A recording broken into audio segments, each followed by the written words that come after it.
I believe that he had every intention of killing me that day. It was the most terrifying experience of my life. I think about it every day. It has changed the way I think and the sense of safety I once had. 134, the State of Ohio versus Noah Bays. I feel very fortunate to be here today. I am the maternal grandmother of Noah's 13-year-old daughter. I have known Noah for approximately 15 years. His daughter has lived in my home her entire life, and I have had primary custody of her since she was 9 months old, and Noah had weekend visitation. In May of 2025, he filed for custody of my granddaughter. She did not want to live with him, and I did not feel it was in her best interest to do so. We had several hearings on the custody case, and this incident occurred 9 days prior to the day that we were set to have our trial in juvenile court. I believe that he had every intention of killing me that day. It was the most terrifying experience of my life. I think about it every day. It has changed the way I think and the sense of safety I once had. It is impossible to fully explain what it feels like to know that you came within inches of losing your life at the hands of someone you had known for so long and once trusted. The shot that hit me in the leg was very painful. It was difficult to walk, and I couldn't bend my knee for several weeks. My vehicle was destroyed. It took 3 months for me to replace it, and during that time I had to figure out how to get to and from work and anywhere else I needed to go. This trauma has not only affected me, but my entire family. It has caused a tremendous amount of fear, stress, and emotional strain. I respectfully ask the court to impose a sentence that reflects the seriousness of the crime, recognize the damage that he has caused, and protects the community from future harm. Thank you. Thank you. Your Honor, Ms. Noble was not able to come today because she indicated that it created too much anxiety for her to be here and to address the court, to kind of go through this situation again. But she did state to our office that she believed that you would do the right thing. So I think what I want to address right out of the gate is the absurdity of some of the statements in the letter that the defendant submitted to you. In the letter, the defendant stated, and I quote, "I have no recollection of these things and would never do them in my right mind, no matter how angry or mad I was at someone.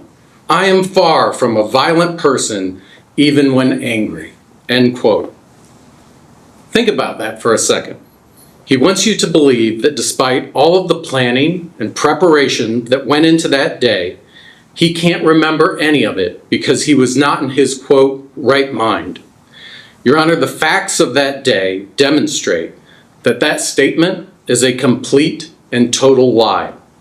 This is someone who got up that morning and called off work so that he could specifically carry out this shooting. He then put on all black clothing and loaded his assault rifle into his car in a way that he would not be detected by the camera at the front of the house. He then drove over 50 miles from his residence in Piqua to Wayne Township to carry out this shooting. This shows the distance and time that he traveled to come all the way here to carry out this violent attack. When he arrived in Wayne Township, he concealed himself down a long lane and hid in a tree line for over 20 minutes while he waited for Emily Bear to pass through that intersection. And the reason that he knew Emily would be traveling through that specific intersection is because he had looked at the Life 360 app on his daughter's phone in the days leading up to this shooting, which showed that Emily went home every day during her lunch hour. Once Emily entered the intersection, he fired multiple rounds from his rifle, repeatedly striking her vehicle. Look at that firearm, Your Honor. Look at the ammunition that he was using. And now look at the location of the bullets on Emily Bear's vehicle. All over the doorway. Your Honor, these were all intended headshots. He was not intending to injure Emily Bear on that day. Rather, he was intending to kill her. After striking and injuring Ms. Bear, the defendant continued firing and struck the vehicle directly behind Ms. Baer, which was driven by Ms. Noble, causing her injury as well. To this day, she still has a bullet in her body. Additionally, we know that one of the bullets struck Mr. Piper's house across the street, putting the occupants of that home in danger as well. The defendant then drove all the way back to Piqua, dropped off the firearm back in his bedroom, again without being detected by the camera at the front of the house, changed his clothes, and then went to the local Speedway to buy cigarettes. When he returned to his residence and was apprehended by the police, he immediately began lying, claiming that he had been home all day other than his quick trip to Speedway.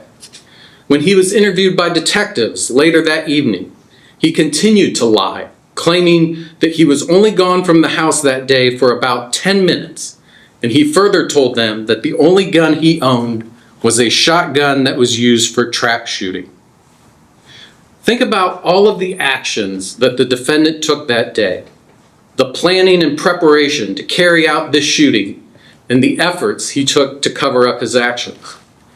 And now he wants you to believe that he doesn't remember anything about that day? And remember, he's not claiming that he was intoxicated or that he was high. He was perfectly sober. He just wants you to believe that for some mysterious reason, he has no recollection of that day at all. That's absurd.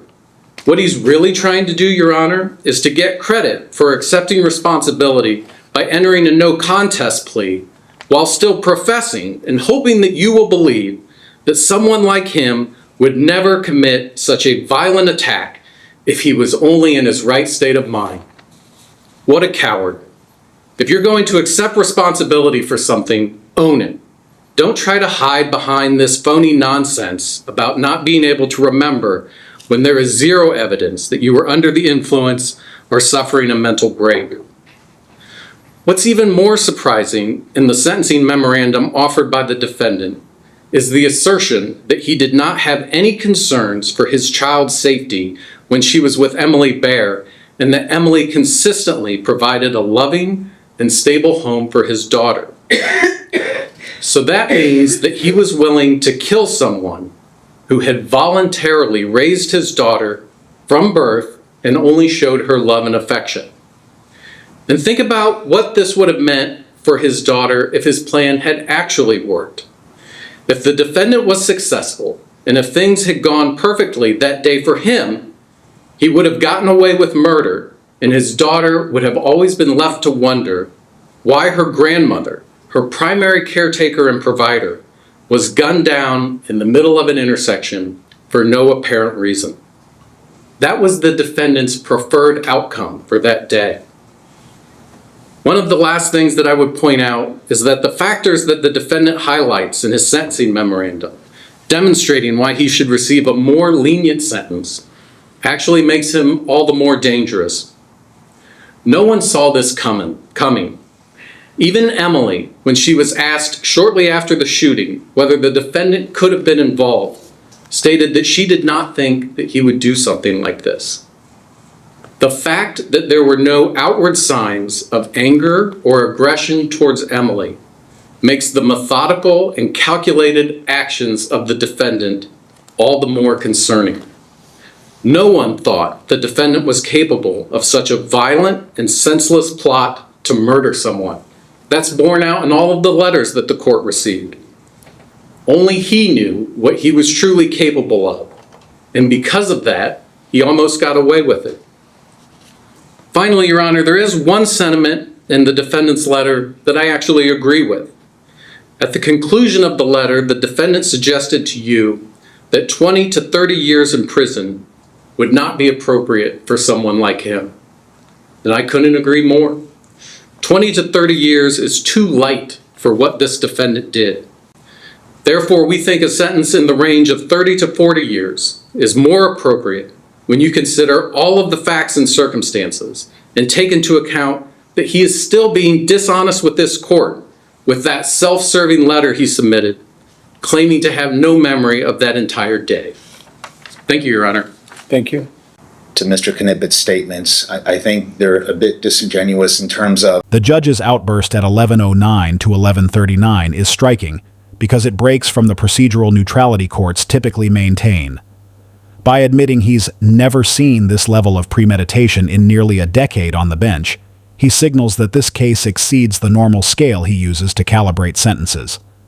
That personal disclosure, "Didn't think it would ever happen in Warren County. I live in this community," collapses the usual distance between judge and case, turning his ruling into something that reads as both legal judgment and a community member's genuine alarm. how he's characterizing Mr. Bays' letter and all the letters and support that were provided. And part of a sentencing memorandum is defense asked the court in mitigation to look at all the sentencing factors and sentence an individual that's consistent to the circumstance with all other cases that the court has looked at and similar in nature. And I understand this is an allegation of a violent offense, but Mr. Bays did plead no contest, and part of that is, and from a defense lawyer's point of view, is there's an acceptance of responsibility for the purposes of a sentencing, but also he's still maintaining the no contest plea based upon the advice of counsel, and he intends to appeal for the purposes of some pretrial motions that we've had in this matter. So I think I don't want the court to consider that, based upon my advice, that Mr. Bays did accept responsibility for the purposes of writing a letter to the court. I think he should be given credit for that in terms of what he's done and all the other letters and support that were provided. Also, Judge, I would note, I don't think I addressed this in my sentencing memorandum, but for the purposes of any financial sanctions, Mr. Bays has been incarcerated in this county jail since October of 2025. He's obviously had no income. Mr. Bays, is there anything you'd like to say?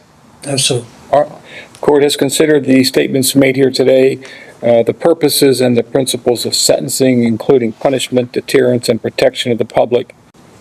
Mr. Bays, I got to tell you, I've been on the bench for almost 10 years now, and I have never seen anyone that has done so much prior calculation and design, formulating a plan to go and to lie in wait and ambush someone that they know over a potential court ruling. This is new to me. I mean, you read stories of people driving across the country and shooting and killing a former family member or something. Didn't think it would ever happen in Warren County. I live in this community.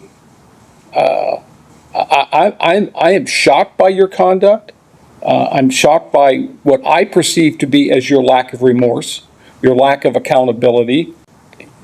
But I don't even know what else to say. But I'm going to tell you right now that from my perspective, the overriding principle of sentencing that I'm considering is not only punishment, but I have to protect my community. So, court does find that a prison sentence is necessary to fulfill the purposes and principles of sentencing.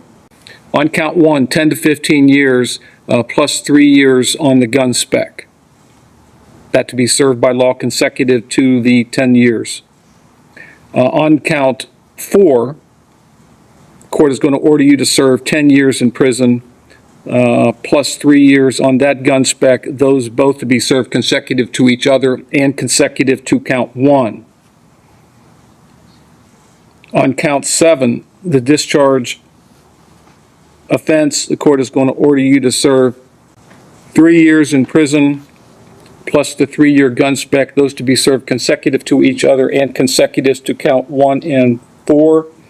And on count 8, court is going to order you to serve 3 years in prison and 3 years on the gun spec, those to be served concurrent with each other and concurrent with count 1, 4, and 7. It is possible, these are mandatory sentences, so I'm not going to get into the good time. Thank you. Anything else? There you are. Mr. Booth. Judge, only that for the court to note the defense's objection with respect to the court sentence today for the purpose of the appellate record. To my sentence? Yes, sir. I would anticipate he was going to object and file an appeal. Yes, sir. You can have a seat at council table. Over that we can have a silent. Anything else? No, Your Honor. All right, thank you. Court's adjourned. All rise. This moment also functions as the rhetorical hinge of the entire sentencing. The judge explicitly names his overriding principle as not just punishment, but protection of the community, which directly justifies the stacked consecutive sentences that follow rather than concurrent ones. His expressed shock at the lack of remorse mirrors the prosecutor's earlier argument that the defendant's claimed memory loss was dishonest. In effect, the judge's emotional candor becomes the bridge between the prosecution's narrative and the unusually severe outcome.